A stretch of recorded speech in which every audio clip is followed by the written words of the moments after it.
He's lying awake at 3 a.m. staring at the ceiling while his wife sleeps beside him. His heart is racing, not because he's unhappy, not because he wants to leave, but because somewhere deep in his mind there's a voice whispering that everything he's built could disappear in an instant. He scrolls through his phone, seeing another friend's divorce announcement on social media. That's the 4th one this year, and each time it happens, that knot in his stomach gets tighter. This isn't about men who want out. This is about men who are terrified of losing everything, even when their marriages seem perfectly fine. Let me show you what's really happening inside the minds of these men, because what you're about to discover isn't what most relationship experts talk about. The fear of divorce in men operates on a completely different psychological framework than most people realize. We're not talking about commitment phobia or cold feet before a wedding. We're talking about married men, sometimes happily married men, who carry this low-level anxiety that never quite goes away. It's like background noise that occasionally spikes into full panic. Here's what most people miss. This fear isn't actually about the relationship failing. It's about annihilation. Think about this. When a man hears about another guy getting divorced, he doesn't just hear about a breakup. He hears about someone who lost their home, sees their kids every other weekend, hands over half their income and starts over in a 1-bedroom apartment. He sees a guy who went from we to I overnight, from family dinners to FaceTime calls, from sleeping in his own bed to sleeping on his brother's couch. The psychology here runs deeper than simple fear. It's about identity destruction. Most men build their entire sense of self around being the provider, the protector, the stable force in their family's life. Divorce threatens to rip that identity apart and replace it with the guy who failed. And in many men's minds, there's no redemption arc from that story. Let that sink in for a moment. Now, there are 3 distinct psychological patterns that create this fear, and understanding them changes everything about how we see this issue. I'm going to walk you through each one because they build on each other in ways that create a perfect storm of anxiety. Pattern 1. The loss of control paradox. Men are typically raised to believe they can fix things. Car breaks down, fix it. Problem at work, solve it. But marriage is the one arena where effort doesn't guarantee results. You can be the most attentive husband, do everything right, and still watch your marriage fall apart. That creates a unique type of psychological terror. Here's where it gets interesting. The more a man tries to control the outcome of his marriage to prevent divorce, the more anxious he becomes. Because deep down, he knows he can't actually control another person's feelings. He can't force attraction. He can't manufacture desire. He can't guarantee his wife will wake up in 20 years and still want to be married to him. I've seen this play out in countless ways. A man starts monitoring his wife's moods like a meteorologist tracking storms. He analyzes every conversation for signs of discontent. He compares his marriage to others, looking for cracks in the foundation. One guy told me he kept a mental scorecard of how many times his wife initiated affection versus how many times he did, convinced that if the numbers tilted too far in one direction, it meant the end was coming. This hypervigilance doesn't come from paranoia. It comes from the deep-seated belief that if he just pays enough attention, if he just catches the warning signs early enough, he can prevent disaster. But constant vigilance is exhausting. It turns a marriage into a security job where you're always on patrol, never able to relax. So what do? You have to understand that trying to control outcomes in relationships is like trying to hold water in your fists. The tighter you squeeze, the more it slips away. The goal isn't to prevent all possible futures where divorce happens. The goal is to show up authentically in the present and build genuine connection. That sounds simple, but it requires letting go of the illusion that you can guarantee anything in life. Pattern 2. The financial apocalypse narrative. This is where the fear becomes visceral and concrete. When men imagine divorce, they're not just imagining emotional loss. They're imagining financial devastation that plays out like a horror movie in their minds. The statistics get passed around like urban legends. She gets half of everything. Child support and alimony will destroy you. You'll work until you're 70 just to stay afloat.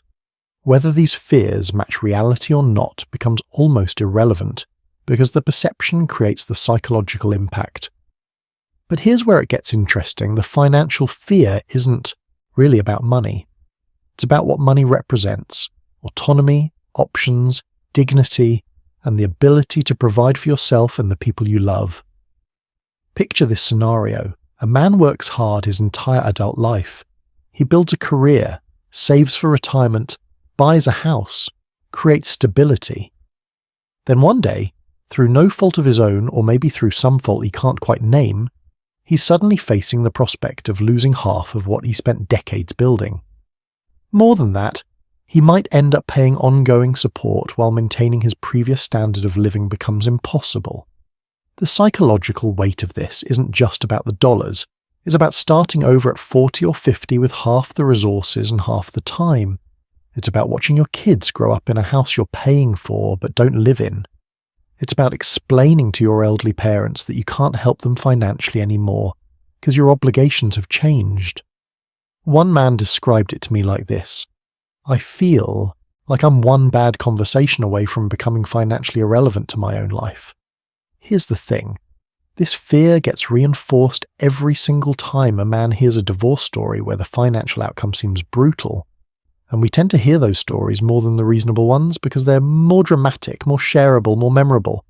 So men accumulate these narratives like evidence in a case they're building against their own future. So what do?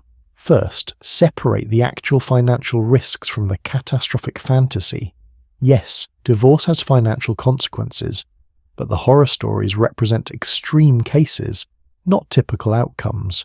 Second, build your financial literacy and stability not from a place of fear, but from a place of empowerment.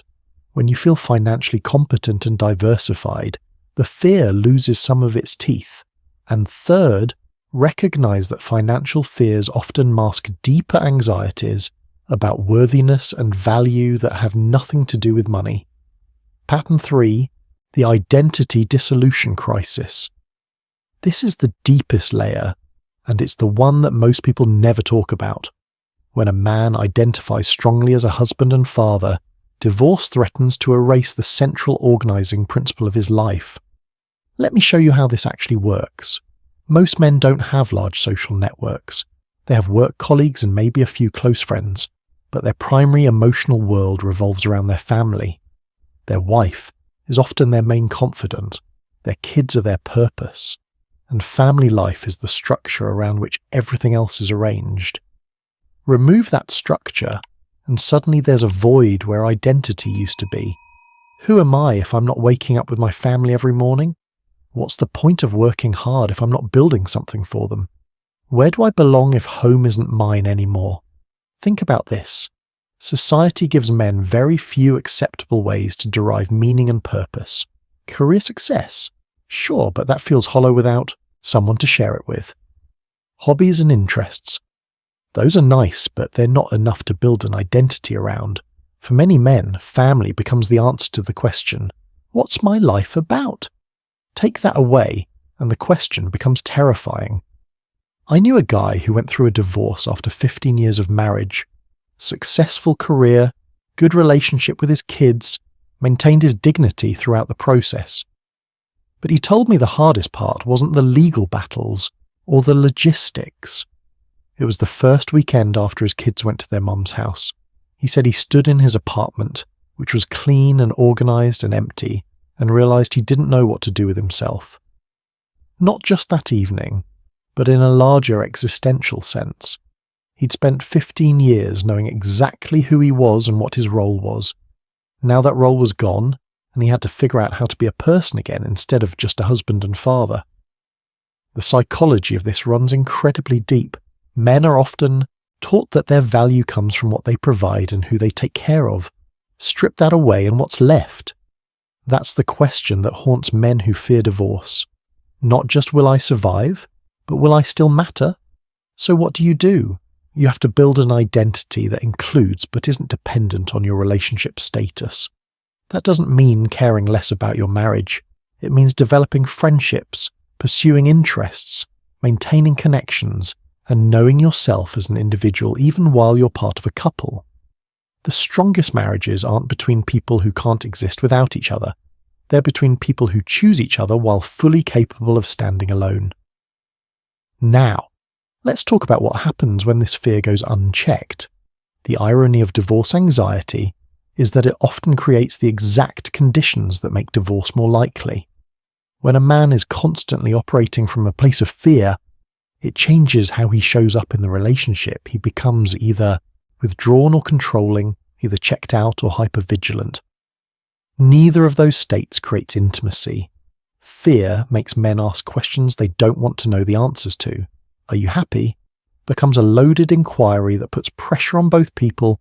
Do you still love me? Becomes a test that's impossible to pass because the fear needs constant reassurance, and reassurance never quite convinces a fearful mind. Here's what I've observed. Men with divorce anxiety often start treating their marriage like a game they're trying not to lose rather than something they're actively building. They're playing defense instead of offense.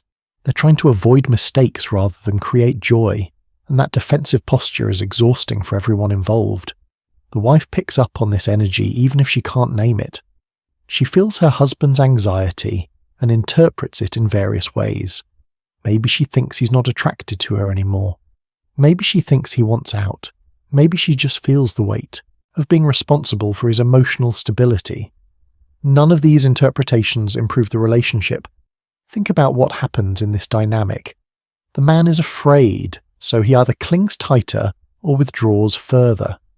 The woman feels that shift and responds to it, which confirms the man's fears, which intensifies his response. It's a feedback loop that creates distance even when both people want connection. But here's where it gets interesting. The fear of divorce can actually be transformed into something useful if you understand what it's really telling you. Fear is information. When a man is afraid of divorce, what he's really saying is that his marriage matters tremendously to him. That fear indicates value. It means he cares. The problem isn't the caring, it's what he does with that emotion. Most men try to suppress the fear or control their way out of it. They think if they just don't talk about it, don't acknowledge it, don't let it show, then somehow it won't have power over them. But suppressed fear doesn't disappear. It just goes underground and runs the show from behind the scenes. The alternative is to acknowledge the fear and use it as a catalyst for vulnerability. I know that sounds counterintuitive. Isn't vulnerability exactly what might push someone away? But here's the reality. Connection is built on truth, not on the appearance of having it all together. When a man can say to his wife, "I'm afraid of losing this, losing you, losing what we've built," that's not weakness, that's intimacy. It's saying you matter enough to me that the thought of not having you in my life scares me. Most women don't run from that. They lean into it because it's real. Let me show you what this looks like in practice. Instead of constantly monitoring for signs of trouble, you share your actual feelings. Instead of asking, "Are you happy?" which puts evaluation pressure on the relationship, you say, "I've been feeling anxious about us lately and I'm not sure why." Can we talk about how we're both feeling? That's a completely different conversation because it's about connection rather than assessment. Here's the thing. Vulnerability doesn't mean dumping all your fears on your partner constantly. It means being honest about your internal experience in a way that invites dialogue rather than demands reassurance. There's a massive difference between "tell me you'll never leave" and "I care about this marriage deeply," and sometimes that makes me feel vulnerable. So what do you do if you recognize yourself in any of this? Let me give you some tactical frameworks. First, separate your fear from reality. Your brain is designed to protect you from threats, and it does that by imagining worst-case scenarios. That's useful when you're dealing with actual physical danger. It's less useful in relationships, because your fear brain can't tell the difference between "my marriage is ending" and "my wife seemed distracted this morning." When you notice divorce fear creeping in, ask yourself what's actually happening right now. Not what might happen, not what happened to your buddy Greg, but what's real in this moment. Usually the answer is nothing catastrophic. That doesn't make the fear go away, but it helps you not act on it impulsively. Second, build your individual foundation. The antidote to identity dissolution is knowing who you are outside of any role. Reconnect with old friends. Develop interests that are yours alone. Create margin in your life for things that make you feel like yourself. This isn't about preparing for divorce. It's about being a whole person who brings wholeness to a relationship. Third, communicate about your marriage without making it weird.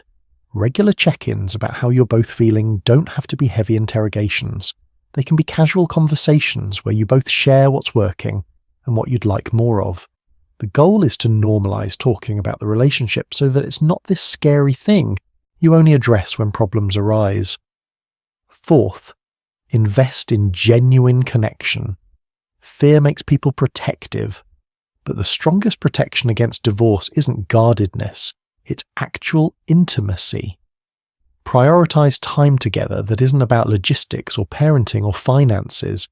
Remember that you married this person because you enjoyed them, not just because you needed a co-parent and financial partner. And fifth, consider whether your fear is actually about the marriage or about something deeper. Sometimes divorce anxiety is really about worthiness anxiety.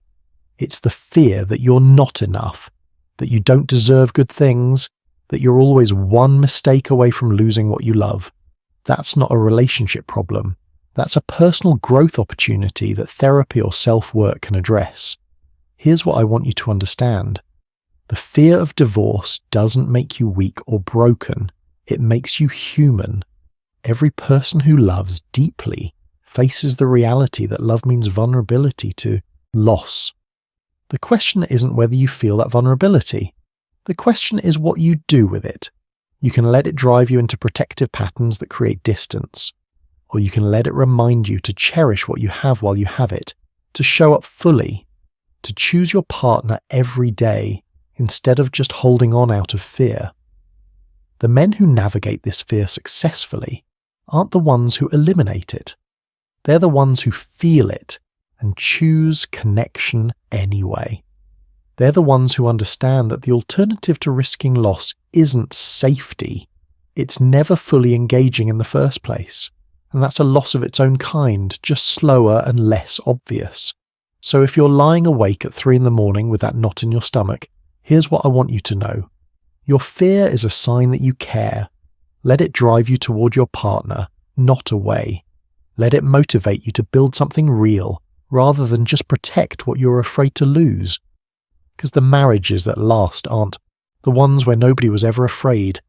They're the ones where two people felt the fear and chose each other anyway, again and again, until choosing each other became who they were.